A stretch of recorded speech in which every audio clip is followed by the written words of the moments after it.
আজকে জগন্নাথ দেবের মহাপ্রভুর ভোগ পেলাম, খুব খুশি হলো মনটা।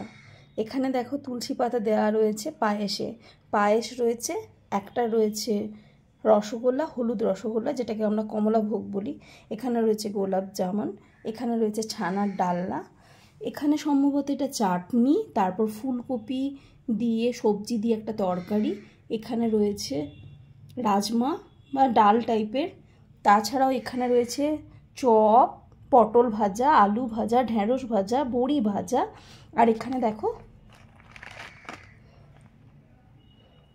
এগুলো নান বা লুচি টাইপের। আচ্ছা, এখানে রয়েছে একটা গোটা মালপোয়া, আর রয়েছে হলুদ ভোগ, আর এখানে রয়েছে খাজা।